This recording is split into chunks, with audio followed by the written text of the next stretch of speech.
Hi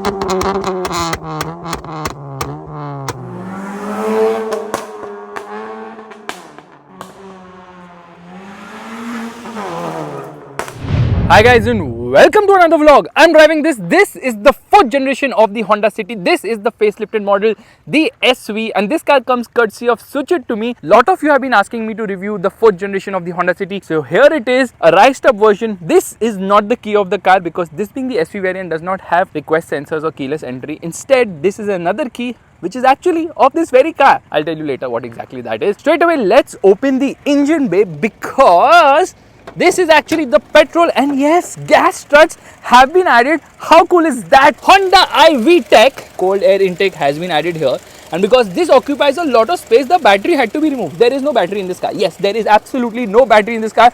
Look at the engine bay, looks quite cool. Some red inserts have been added right there and some stickering which actually improves the power by 0. Let's shut this. So lot has changed in terms of the design of this vehicle. My train is going from there, so I'm kind of missing my train right now, but never mind. Coming to the car, it gets the Type R body kit bumpers. That is not very great in terms of quality. So there's a lot of chipping on the bumper. The owner is not really happy with the quality of the bumper, the aftermarket one, but then it is quite good to look at. So he has to keep repainting it again. Screws here so that the bumper does not fall. And this fog light actually changes color. You keep turning it on and off, on and off, on and off, and it keeps changing color all the time. DRLs are custom made. So these are custom made DRLs right here. Lights are the usual bits. I think the color of the light has been changed. The bulb has been changed. So these are halogen, of course, because lower variant DRL. Multiple DRLs. Obviously, you get an aggressive front lip. What do you think about the design of the bumper? Obviously, it says Mugen right there. On the number plate as well, red colored Honda logo actually improves the performance of this car. And I think in between it also had a black wrap, a satin black wrap. From the side, it is not lowered at all. So practicality has been kept in mind with this vehicle. That's the reason only a side skirt has been added, and the wheels are still 15 inches. So obviously the higher variant has 16-inch wheels, but he's decided to keep the practicality intact. 185, 65, 15 is the size of the tires. Red colored brake calipers. Alloy wheel design is nice. The bumper should not fall, so they've screwed it in like that. It looks actually sportier than the 5th generation of the Honda City. At the rear, you will notice that it gets CR's tail lights. Okay, I'm kidding. These are aftermarket lights, which get the dynamic swipe function for the indicators. Lights look nice. It says Mugen power, not from Mugen, obviously. Mugen spoiler has been put here as well, and that spoiler definitely adds downforce if this car can do more than 200 kilometers per hour, which obviously it cannot. Code 6 has tuned this. Stage 2 tuning has been done. You get parking sensors at the rear which have been added aftermarket. There's a camera which has been added aftermarket, and again Type R bumper looks aggressive. There, Bolla end cans have been added as well, and you know what? It has the Valvetronic function, and that's the reason why this key is there. So listen to this. Okay, I'm going to turn it on. Immediately the sound changes.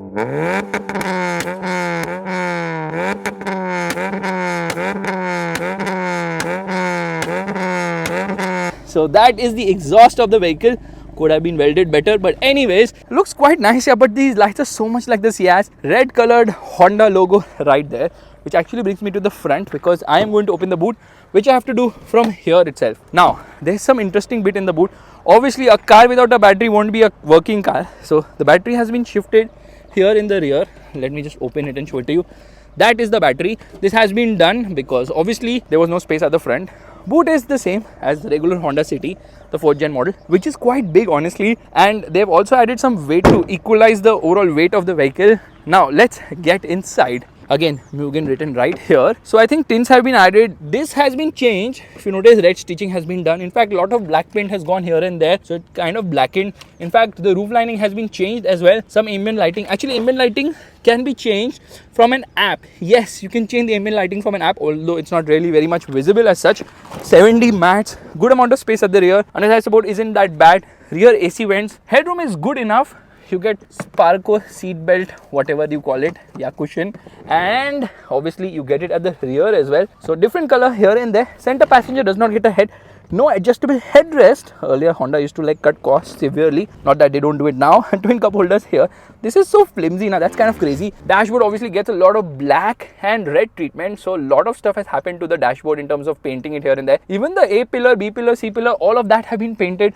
So yes, otherwise it's very beigeish a color in this car. Audio system has been updated. This gets a 4-component setup. There's an amplifier as well. There is no subwoofer in this car, and The key gets this carbon fiber sort of a cover. Meanwhile, look at the way the mats are so thick. They add a lot of weight, I think. There is light right there. There doesn't seem to be a dead pedal. Lot of buttons here. Now, obviously, this is for the fog light. You keep pressing it, the color keeps changing again and again. This is a nice neck cover from Sparco. In fact, the red stitching looks very tastefully done, but they could not change this beige color. So yes, originally the cabin is sort of beige in terms of color. Step inside and you're seated a bit low. First things first, I'm going to turn off the light because then only you can see the screen properly. This button was somewhere here. It has been shifted here because this is a 10-inch screen, so aftermarket screen, which gets Apple CarPlay and Android Auto connectivity, but obviously it's not wireless. Glove box is the same as before. In fact, some storage space here as well. Red stitching looks nice. Even on the handbrake, they have this cover. New gear lever, which is fantastic, sort of carbon fiber stickering here and there. Now this is for the Valvetronic system, so they have these wires and all that. That is the thing. This is a dummy button. Okay, this is to turn on the Valvetronic system and this is to turn it off. So the exhaust goes bonkers when you press this button, which is quite cool. Red stitching. In fact, he's bought this particular cover from Amazon, which is nice and it's really very nice. Some stickering there, so you really can't see the center of the speedometer. But I love this cluster more than the one on the new Honda City, and the mileage is 5.5 kilometers per liter. I am not even exaggerating. 5.4 it has become because this car is obviously drinking a lot of fuel. Tweeter placement there. In fact, below here, yeah, somewhere here, that is the amplifier of the vehicle. Mods are not that much, but still he spent rupees 4 lakhs on the mods of this car.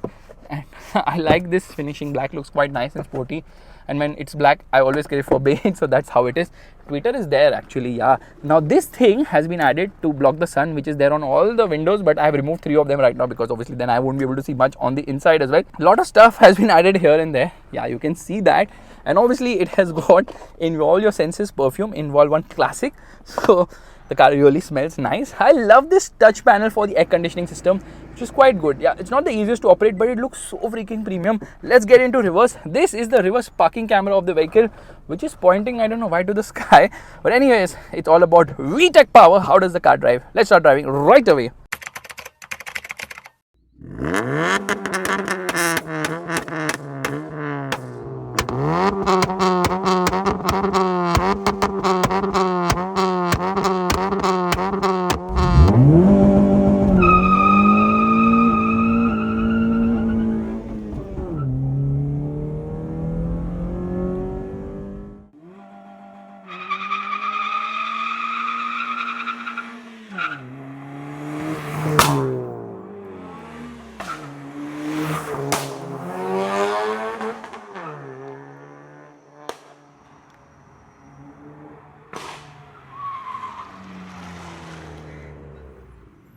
Okay, let's go check 1, 2, 3, 4, 5, 6, 7, 8. All right, we are all set to drive, which means first and foremost, let me turn off the air conditioning. Let me turn off the hazard lights. Into first gear, revving the motor. Oh ho ho ho ho ho ho ho! And off we go.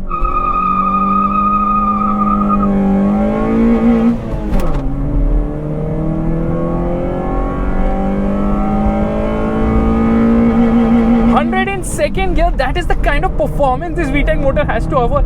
Absolutely stellar engine. That's the reason why Honda is Honda, because of the engine. The engine has crazy performance, and the 4th gen Honda City obviously had a different engine when compared to the 5th gen Honda City, because slow down. This is an SOHC. The latest Honda City has a DOHC engine, so slightly different. But this one is more raw. It is more aggressive in the way it delivers power, and obviously low end is a bit weak, so bottom end performance isn't the best, but mid range is okayish. 4000 rpm, the engine wakes up and gives you a big fat punch on your face, saying that now is the time that I'm going to fly, and it absolutely flies. The top end of this car is absolutely unmatched. No car can match the top end of the Honda City in the segment, that is, because it just feels so insane. Redlining at 7000 rpm. You heard the wheel spin, so it wheel spins like absolute madness. It's like really very crazy, and I've just given a right indicator. If you notice, the mirror also has some LEDs on it, giving you the direction and all, which I didn't notice earlier. Obviously, it's very bright. Check engine light is obviously on because there's some mods on this car. Firstly, it gets a cold air intake with a performance air filter. That's the first mod. Then it gets a free flow exhaust with Bola end cans and a Valvetronic as well. So I am actually going to turn that on. Now it's on. Now it is going to be more aggressive, the sound. Okay, did you notice it, guys? We will launch again, don't worry about it. Around the corners, my goodness, it feels so amazing. This car is very light, and then it has pops and cracks and all that as well. So it's stage 2 remap, which makes this car produce 150 PS of power, claimed of course. Otherwise, the stock car produces 119 PS of power and 145 Newton meters of torque, which isn't that great by turbocharged engine standards if you compare it with turbo engines, obviously. But when you compare it with any engines, this is by far the best. And because the Valvetronic is on right now, the cracks, the pops, the bangs, all of them are there here, which is unfreaking believable. The gearbox is such a joy to use. Yeah, it's unbelievably smooth, the gearbox, very slick in terms of shifts, and the clutch is also on the lighter side. This is a car you would really enjoy to drive. It feels like a go-kart from Japan with a monster of an engine strapped right ahead, because this engine is so good. Yeah, in fact, other parts of the car are not that great. That's what the owner is telling me. Is like, you know, rusting is there and paint is coming off and some of the other issue keeps happening, but the engine is a freaking gem, and you can feel that when you drive this car, because the engine really performs. It does not let you down. It just is so nice in the way it sounds as well. At lower speeds, it's not very pumpy or punchy, but it's also very silent and smooth there. Once you get past 4000 RPM, a monster wakes up, shouts out loud in a very sporty manner, and pulls this car like a javelin throw. It actually feels faster than it actually is, and that's the real USP of such a car. That it's not about going fast, it's how you go fast that matters, right? It's the feel of driving, and the city gives you all that and more. Firstly, the low seating position is unbelievable. The ride isn't great because, see, yeah, you can obviously hear a lot of all sorts of noises because insulation is horrendous to say the least. So they have improved on that with the newer city, but yeah, insulation levels are quite bad here. You can hear a lot of the road noise, the wind noise, the tire noise, every sort of noise which does not even exist can be heard inside this car. And the ride isn't great because of the small wheels, and yeah, it's on the stiffer side, so it does move around quite a bit. Handling is good, some amount of body roll obviously there. Steering is actually a joy, it's quite direct. Feel is good, feedback could be better, but yes, you can point and shoot this car. Only thing is it needs wider tires. 185mm, not that great for a car which is putting down so much power. No traction control and all that is not there in this car. That's the reason why when I launch it aggressively, you can feel it. Now what you're going to do, we're going to downshift to third, although I can even downshift to second because of the tall gearing. And 4000 RPM, now it wakes up and it goes bonkers. In fact, this car will do around 150-160 kilometers per hour in third gear itself. So not 150, 160, around 140-ish it will do, which is quite a lot. Top speed is 195 kilometers per hour, and it can obviously go further as well, but then it is all over the place at those speeds. High speed stability isn't the best as such. That rear spoiler is only hindering my visibility, not really adding to aerodynamic efficiency, because here I can see the spoiler which is in my line of sight. The horn, stock horn, I feel it's not that great. Now it does move around all over the place on such roads, but the cracks, and oh my goodness, what, Diwali has already come, I have gone because I can feel it now. Rattles and all are abundant in this car. So Honda put all their budget on the engine and forgot that, you know, the car needs to be stable, the car should not rattle, the car's quality should not be bad. They forgot about all that completely. They're like, everything, engine is everything, and a car is the engine now. That will change with EVs, of course. So unbelievable fun driving Honda City.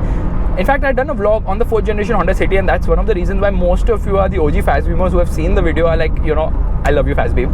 But that vlog vanished somehow, just like how diesel engine vanished from the Honda City. But never mind, that's the reason I'm redoing it now. There's a nice patch of road ahead. We'll stop, we'll launch, and we will absolutely take off, because this time I'm going to launch with the Valvetronic exhaust on. It's going to sound like mental, I feel. Okay, I can downshift to second. Listen to this, okay?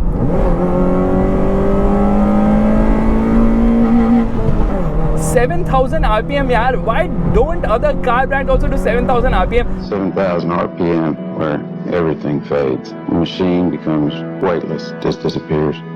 Brakes are weak, yeah, very weak. In spite of the upsized tires, brakes are not that great, which is kind of unfortunate, because that is an area where the city really lacks because of the puny tires on this car. Okay, time to launch into first gear. Listen to this.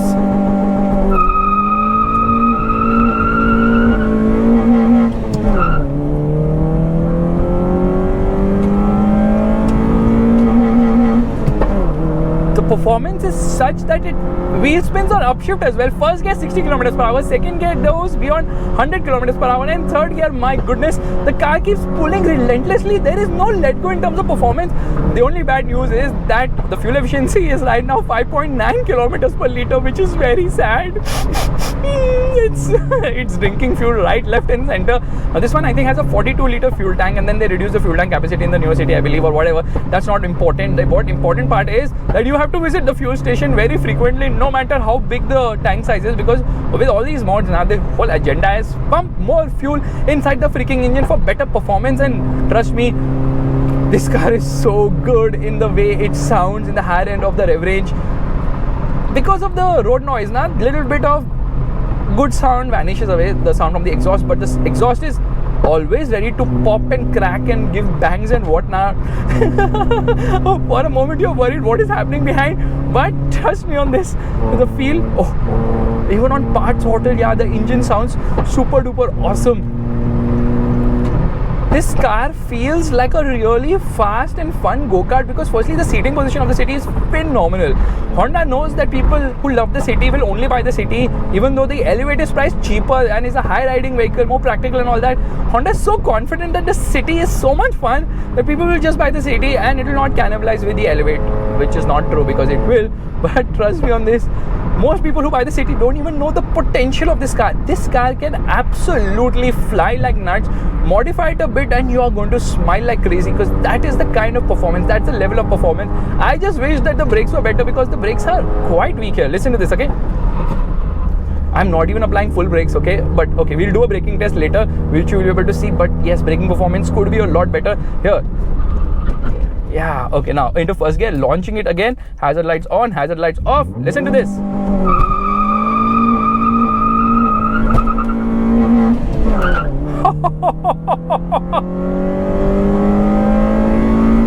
This is what the Honda City is all about. No asthma will be able to help you in this regard. When I say asthma, because there are cars which need an inhaler, the City does not need it. It's just pure, naturally aspirated performance, which feels slower. I mean, which is slower than turbocharged alternatives, but trust me on this, it's not about the speed, it's about the feel, and the City has abundant feel. It just feels so awesome. Handling is also good, it could be better, it weighs around a bit, so yeah, steering could be still better, but look at this, look at the way it goes around the corners, the level of confidence, the level of fun, and my goodness.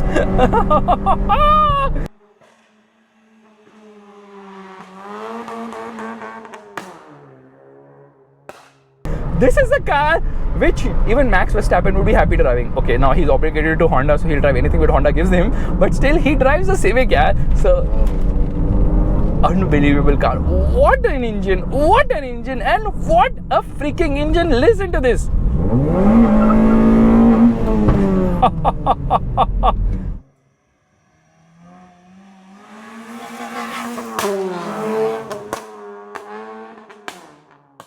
And here we go again.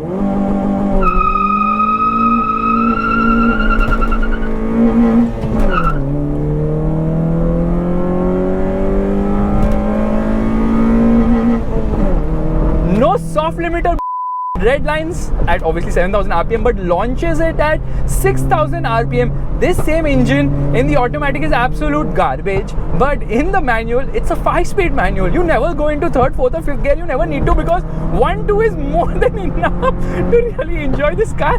Oh my god, I love the pops and cracks. Yeah, this is just so much fun, and it obviously feels a bit hairy at higher speeds, which makes it more involving to drive because you're shit scared. You're fighting to keep the car on track. So trust me on this, all these electronics, traction control and ADAS and all this, just give me a car which has the raw feel and I'm going to laugh away all day long.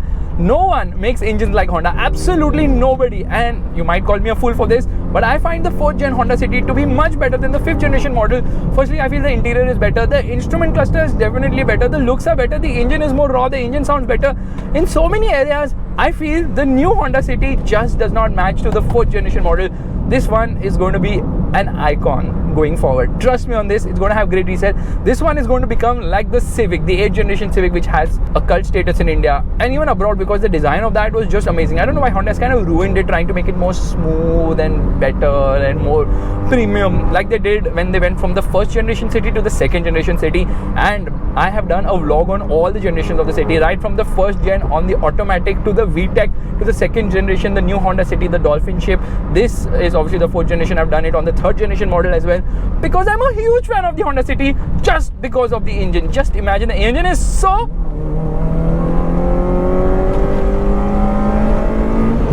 amazing that you keep smiling like mad when driving this car.